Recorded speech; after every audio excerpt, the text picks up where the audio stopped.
It's after 8 o'clock. We may have a quorum, so I will call the meeting to order. First agenda item is approval or disapproval of the minutes of September 11, 2019 regular meeting, which I believe you have been previously provided with.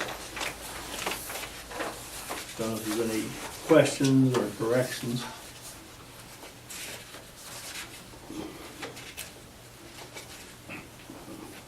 I move we approve.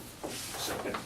I have a motion and a second to approve the minutes of September 11, 2019 regular meeting. Roll call vote, please. McMurphy? Yes. Ryerson? Yes. Martin? Yes. Cunningham? Yes. The next agenda item is approval, disapproval of the minutes of the October 2nd, 2019 special meeting.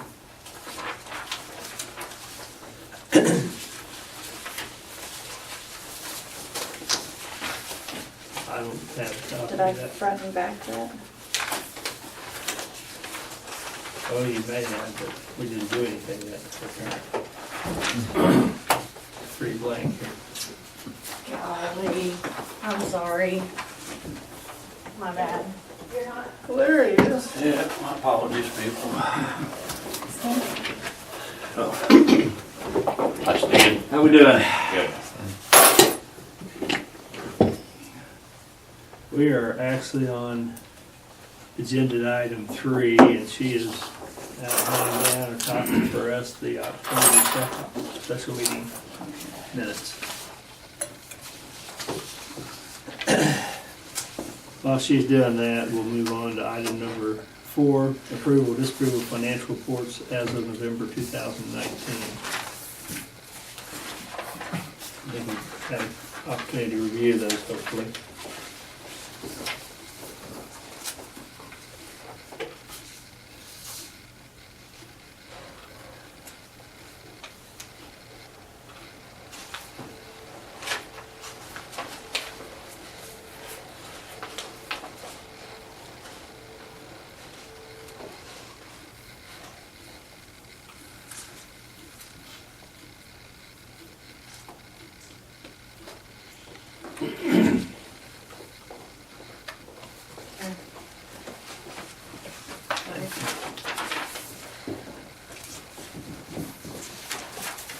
Thanks.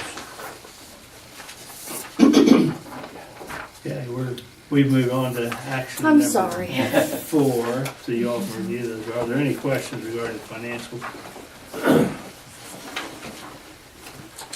If not, I'd entertain a motion and ask item number 4. So moved And what are you moving? to approve Kind of, the financial. thank you. I could read your mind, but I don't know if everybody else could. Tough this morning, it's easy. Do I have a second on that motion? Second. I have a motion, a second, to approve the financial reports as presented as of November 2019. Roll call vote, please. McMurphy? Yes. Martin? Yes. Cunningham? Yes? Ryerson? Yes. Klein? Yes. Okay. Now we'll move back up to item number 3, approval, disapproval of the minutes of October 2nd, 2019 special meeting. I think that was a one-item issue that day that we reviewed, discussed, and passed. Unless there's questions, I'd entertain a motion. I'll make that motion also. To approve? To approve, yes. Okay, I have a motion to approve the October 2nd, I'm gonna quit though, 2019. if you're gonna be paying that. That's what I get paid the big money for, sitting up here, man. Second that. We got a second? Any further questions? Not, roll call vote, please. McMurphy? Yes. Klein? Yes. Cunningham? Yes? Ryerson? Martin? Yes. Okay. Action on any outstanding bills, The only outstanding bill we have is the pledge to the committee. and that's 7,500. That's correct.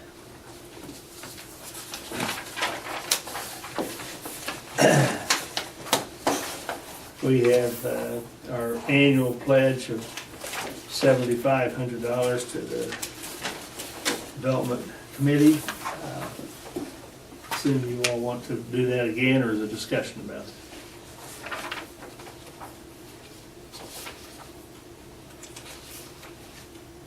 If not, I'd entertain a motion to approve the outstanding bills, which is the $7,500 to the committee. I'll make a motion to pay them. How's that? You drunk roll. What's And are you seconding that, Stan? Second, okay. I have a motion and a second on the payment of outstanding bills, $7,500.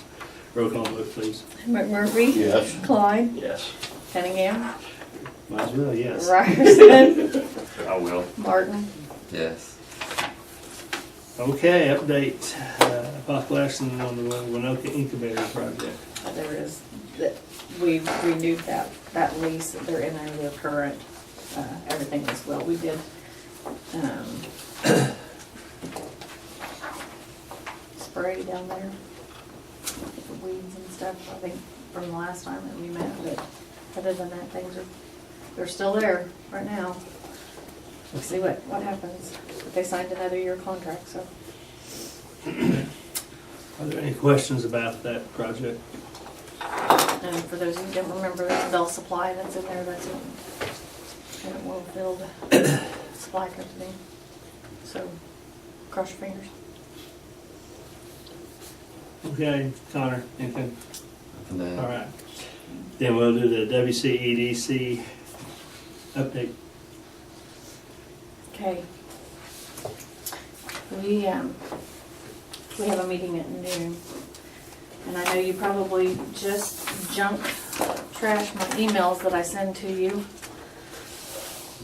But there's a lot of information that came out over this 3-month period. A lot of webinars that I'm sure all of you signed into and watched. Good. One of them was from the EPA, and since part of what we're working on is the infrastructure for rural water district number 3. I've been working with them. Charlene's been providing me with some information on their initial program on when they were going to expand, or because right as it is now they can't service the Avard Industrial Park with their current infrastructure, which I think is pretty antiquated. And then fires and everything, we're using that angle when we have the wildfires and stuff. I mean, having to travel to get water, I mean, we need supply. So that was one of the things that they told us to go and get was a risk assessment and emergency response, and utilize that. So Charlotte Hadwiger works with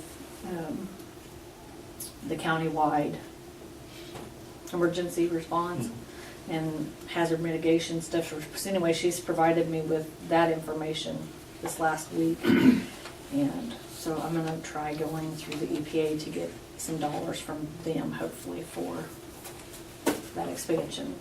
But We have a projected cost on that. we're looking at trying to get updated numbers. Charlene got me as far as figures as how much they need, but not dollars, like length of stuff, pipe and all that, but not a current dollar figure.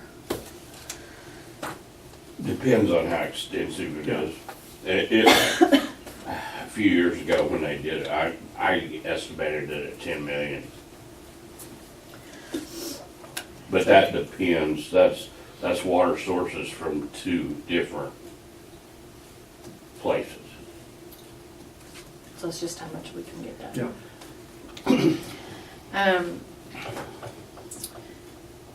We've met with NOEDA, and I'm going to explain that just a little bit. That's the Northwest Oklahoma Economic Development Authority. That's the Tri-County group. They have redistributed their funding. As you know, each county, Major, Woods, and Woodward County, all have representation on there. They're appointed by the county commissioners. Our appointees right now are John Smiley and Sandy Olson. And that any request for those dollars have to come through our Economic Development Committee. We primarily utilize those funds. We've used them in the past. We used them at Freedom, I think on the museum. We used them, I think maybe either Tom or Mike used it on Lake Avord. But we expanded Winoka's industrial park area where the old CDR building is a few years back. But they redistributed all that money, and so now, and they did it so by how much everybody has taken from there. Woodward hasn't taken near as much because of their structure. If they take money from there, they would fall over the open meeting laws, and that's not how they're structured. They're structured as a 501(c)(6), I think. Could be. Anyway, so then they have like $104,000 in there. We have roughly 70,000, and Major County I think has 40. I am going to. My thought is to just. We never knew how much money we were getting before they would distribute an equal amount to the three, and for operations.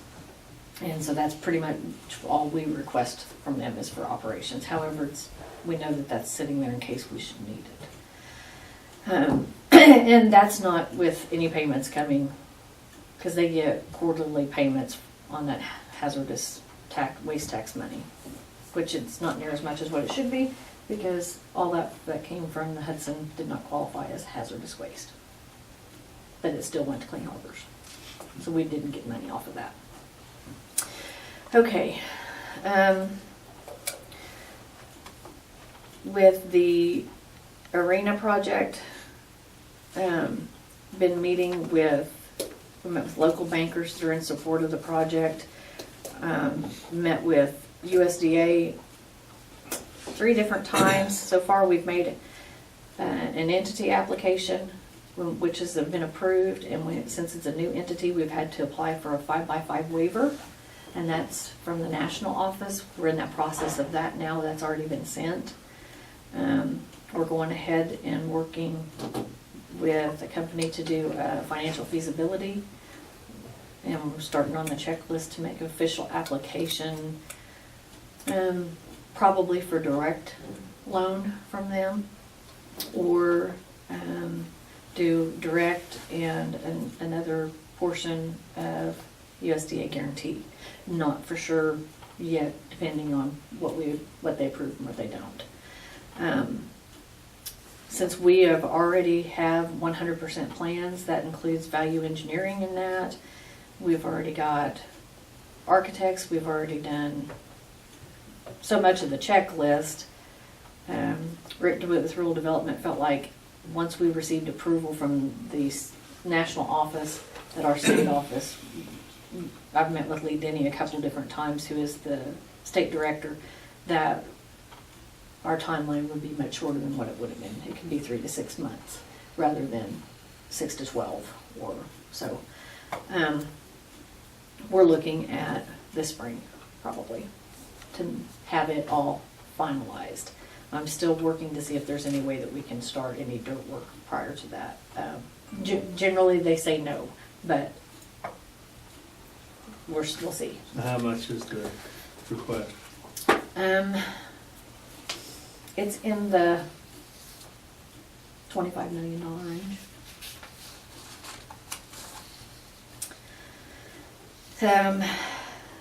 We have asked the excise board and the county commissioners to help us with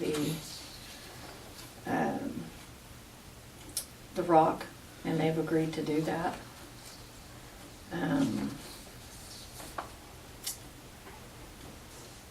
Let me see if there's anything else on that. I think that's probably as up to date as you're going to get on the arena project. I don't think we'll be using a loan packager. I think I'll be doing all the packaging. Before we used OEDA, but Rick didn't think that we would need to do that. So I'll be doing the application. Met with the lieutenant governor, and we have on the turkey hunt a new logo. Everything's changing. This is what they've kind of finalized on their new logo for our lieutenant governor's turkey hunt. Here's an example what it would look like on merchandise, things that we give out to those that come. So talk about rebranding. He's rebranding not just, he's rebranding everything with the state. So it'll have a nice fresh look to it. Anyway, and he's very engaged, and wants the communities, he is holding spots in every community for businesses as a state. It doesn't matter what area, as a state that we're trying to get here. He's holding spots to send them to the different communities with each community. Really trying to make sure we turn that over and are having, of course we have to have spots for the sponsors, but if there is a company that's wanting to expand that needs an outside, or a company that we're trying to recruit that maybe won't give a phone call to one of us, he's willing to, him or the governor, call them and help with airfare or whatever we got to do to get them here. So he's very, very, very proactive about helping you. And we won't be ordering anything as a state group anymore. It's all going to be individual. So the merchandise that we'll be purchasing will all come from here, from Alva, from Woods County. Do you have scheduled dates for that? That is April 8th through the 10th of next year. Okay. The next thing is with the Oklahoma Economic Development Council. Started trying, they're meeting at noon today, so I won't be there, but trying to go to those. At the last meeting, and I think I tried to forward you the PowerPoints that I get. I don't know if you've looked at them or whatever, but the state director there is former Representative Michael Jackson. And the big thing that he talked about was the turnover in legislators and legislators and where our money is spent. And if you didn't get this, please tell me and I'll send it to you. But what the state chamber is pushing, and I thought this was interesting, is here is the House of Representatives. Here's the House of Representatives with 3 or 4 years less experience. So we have a very young legislative group. So education about rural is going to be very important. Same thing with the Senate.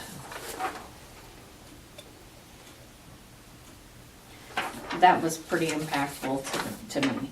These are open seats in Western Oklahoma. So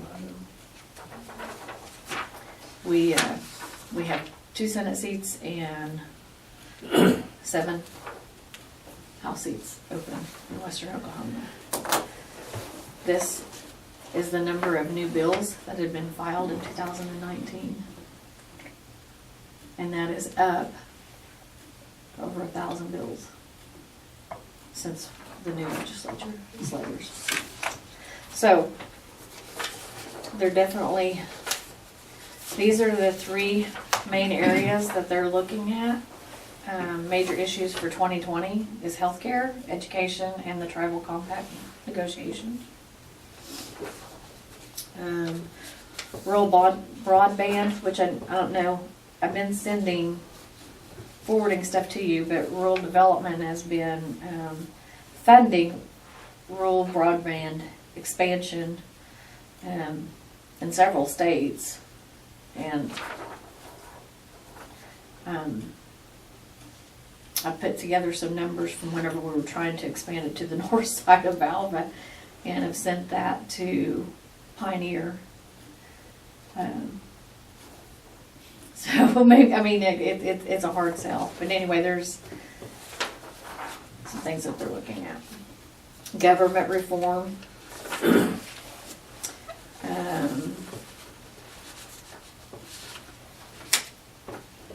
One thing that they said is that around 70% of the state workers are considered classified under the current system, and nearly 70% support eliminating or reducing the number of classified employees in state government. Well over 50% believe it would lead to a more efficient state government. So,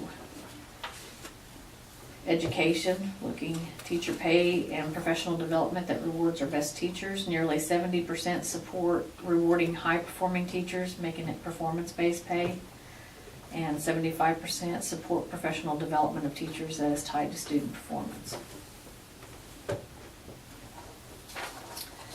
And then we get into the activism and reform, judicial activism and reform. But I would be happy to send this. It talks about how they're looking at addressing these things, and why the process is such a problem. 13 state questions in the last 2 election cycles, and we have the longest constitution in the world. Oklahoma does. So they talked about our budget picture, and what the limitations and how we spend our money. So in an effort of time, I mean, if you want me to send this to you, I'd be glad to, if I haven't already. Yeah. Okay. I got it anyway. Well, I didn't know if anybody had really read it, nobody responded or anything, so I didn't know. I felt compelled, you took the time to send it to me. I'd be interested in seeing it. Which I would be glad to share it with you. Got a lot of interesting It information. does. So, anyway, educate our legislators. Educate our legislators. Being a part of the Northwest Oklahoma Alliance, I feel like is very important because we have a bigger voice. They host quarterly workshops and meetings and stuff. They're generally held at Woodward. If you have time, it would be well worth your time to go. I try to go, so anyway. I will touch on one of those things you talked about in there about the government and state employees in our OEDA area, which is 9 counties, I believe. State and local government employees are the largest employers. Yep. And that's why I hate hearing that they're talking about reducing that. They're saying that's how the people of Oklahoma feel. So Oh. that, Oh. you know where that's coming from? That's coming from your Yeah, large metropolitan areas. everything we're up against. So we have to educate. Yep. So anyway, Well, Governor Stitt promoted that as part of his election cycle, that government need to be reduced significantly and all that. And more efficient and all that. And I mean, I don't know about the efficiency side, but I do know that it reflects that deal, that they are the largest employer in Northwest Oklahoma. another thing that we did was, I say we did, I went to the Oklahoma Academy for State Goals, and this year the topic was Oklahoma Energy, Optimizing Our Resources for the Future. It started on Sunday afternoon and you finished Wednesday at noon. We started at around 6:30 in the morning and finished at 9:30, 10 o'clock at night. And I was in a group with the appropriations chair. Him and I became really good friends. That's a Good person to know. That's a good person to know. So the things that we talked about with the energy and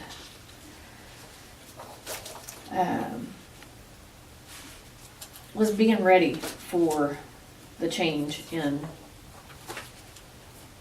We have some of the best sun and some of the best wind, and the leader in fossil fuels, and we know that coal is.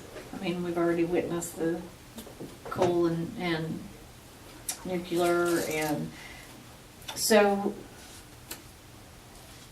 basically what this was is there was, I think, 7 groups, and it was roundtable discussion.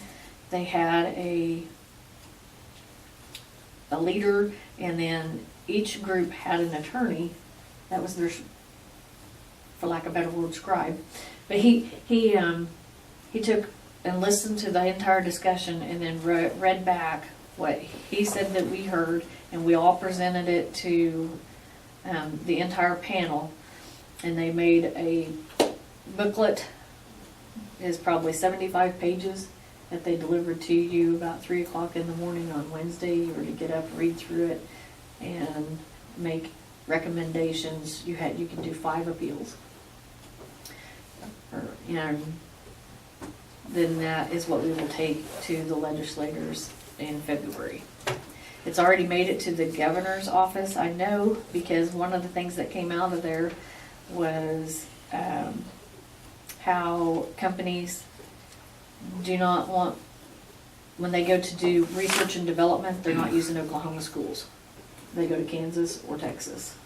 They don't use OSU, OU, or anything like that. They don't use Oklahoma colleges. And they said primarily they couldn't afford it. It was cheaper for them to go to Kansas or Texas.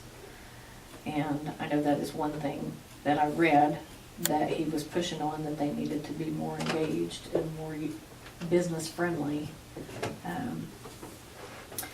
That's one thing.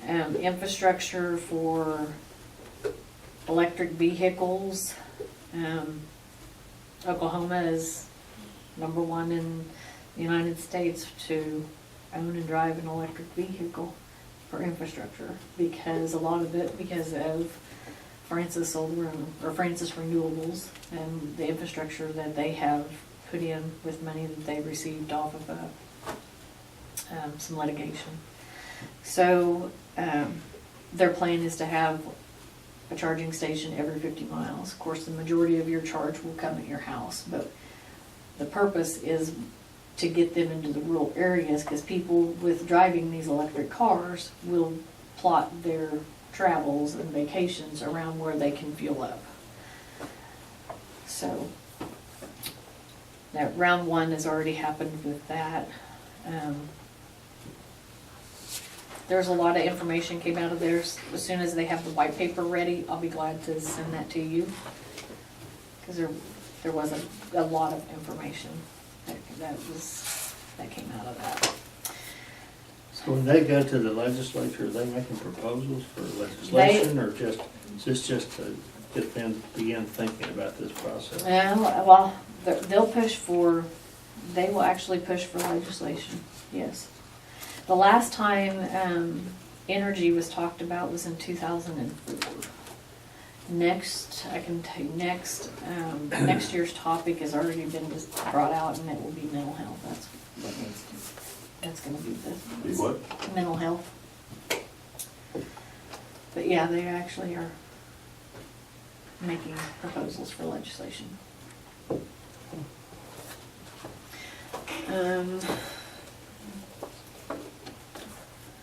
I don't know how many of you went down to the open house for Invenergy, where their office is downtown. It's across from Alva State Bank. And picked up some information there, if any of you want copies of what that's still moving forward in southern Woods County. And they hosted a community coffee. I don't remember seeing any of you there, but it was, they had a pretty nice little turnout. So they are in our area and welcome anybody to come in, landowners, whatever, go into their office. They have somebody there all the time. So Where's their office again? it is, It's actually across from Croyd's. yeah, yes. across from the eye doctor. Yep. Okay. Um,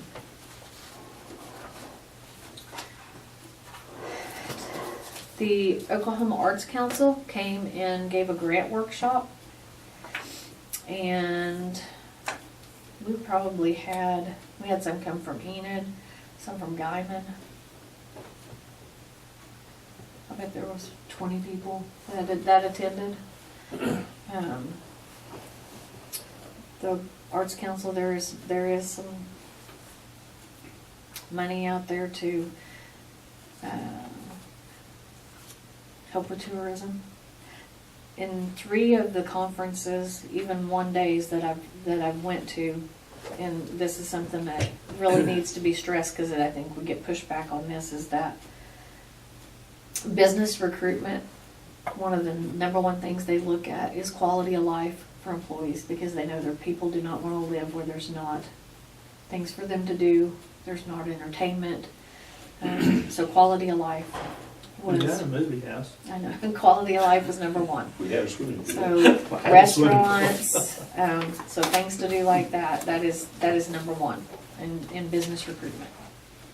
Let's see if there's anything else on that.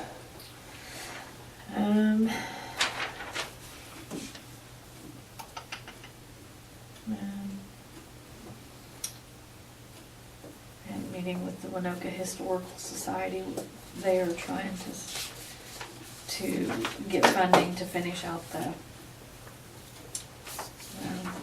portion next to the Harvey House, it's not the station, but yeah, Yeah. It is a station. well, not the, That caboose, you mean? no, they have a donation to paint the locomotive, to BNSF locomotive. Golly, sorry, it escapes me. The area right next to the building next to the Harvey House. North? Huh? Is it north? Yeah, Yeah, it's the old depot. the depot building, thank you. Sorry. The depot, yep. So, I met with Mick George on that, and he's trying to get me the information to see if they still have that money secured, and if there's any way that, I don't know if there's any way that I can help them and make sure that they still have that secured. Today is the census webinar where they're gonna go over the 5-year projections.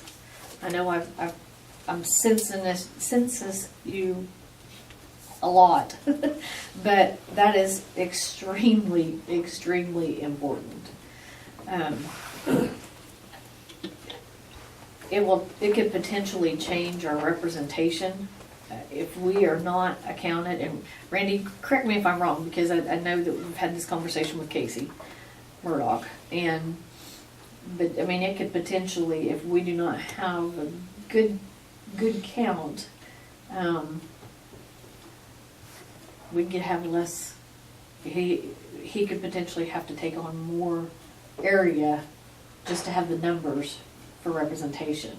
So Each senator, It's- excuse me, Yeah, each you're senator is supposed to have 71,000 people. and that's And that they've already got redistricting drawn up.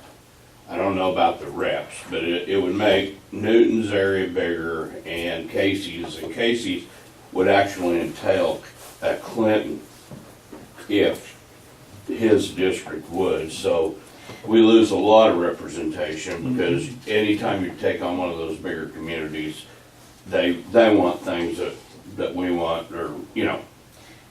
one thing at the OEDC meeting that they did talk about, and this is what Brent Kissling was talking about this, is the count date. It is if they are in your, if they, where you are at that particular date. So if it's, I think it's April 1. So the kids in the college, that gets counted here. They don't get counted back home. They get counted here. And the prison. In the prisons, everything. Okay. So they are Well- counted where you physically are captive audience. Well, that became, I remember in 10, that was a pretty big issue, especially with county commissioners, because our districts are by population. And I think in 10, we were given a choice whether to use that count or to not of the prison. I remember that, but I think that's the case, it was our choice, but, and I can't even remember whether we used it or we didn't, but, that's, and one other thing about that count deal, another reason it's so important is because we get federal funds to the tune of $600 to $700 per person that is counted. And that goes back towards the farm bill, towards the lunches for kids, the SNAP they call it now, or whatever, what the schools get in funding and stuff. I don't know what all they spend that on, but that is a big portion of it, is the kids in the schools. And why that count is also really important. And it also affects us for how we qualify as a county or region when we apply for grant funds. So that count is extremely important, and that was, they really stressed that. I know OSU Stillwater has started a campaign through there to make sure that everybody is counted, and that was brought up at Northwestern, something, I believe I said something to Bo about that. So, anyway, that was. And just a little discussed. FYI for y'all, the county commission, we did hire, Yeah, we have we college have. kids, a college boy, not a kid, boy, working on the census.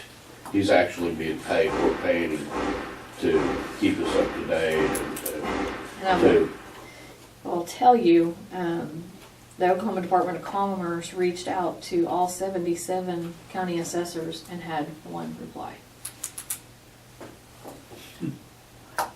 So, it is, whoever you talk to, just stress how important it is. The Governor's Economic Development and Workforce Summit for next year is August 11th through the 13th. They've already set that date. And the other date that I wanted you to remember Rick asked about, and that was the turkey hunt, and that's April 8th through the 10th.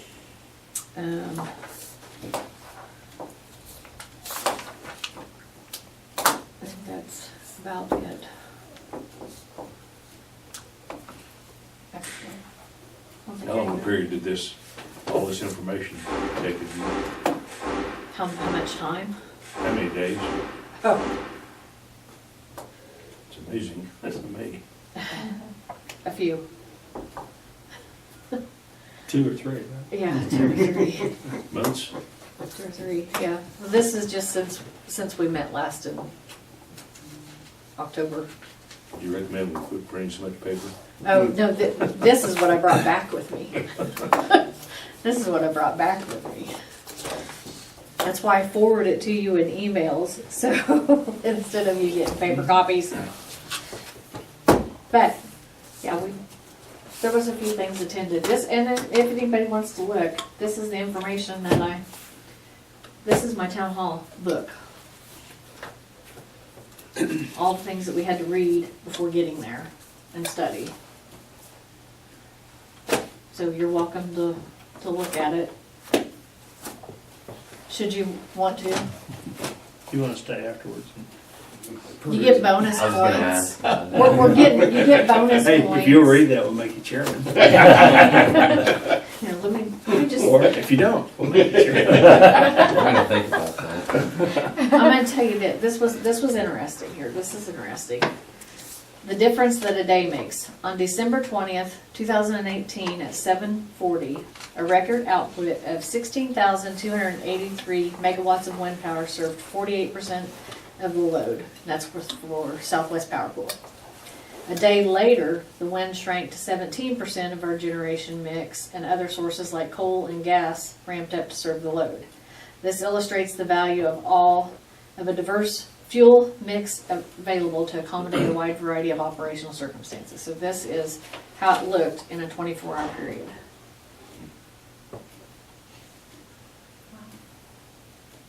So diversify. Anyway, I thought that was a pretty interesting deal. So I'll stop. They talked about adding an energy cluster into the career tech. I know that's already being discussed. Been talking to the Small Business Development Center about getting that, trying to do something up here with that. So, what else you want to know? I'm sure I'll think of something. I'll send you an email. All right, do y'all have any questions for her? Anything else? Last shot. No, I think I'm pushing it. This is probably the longest meeting we've had in a while. Second.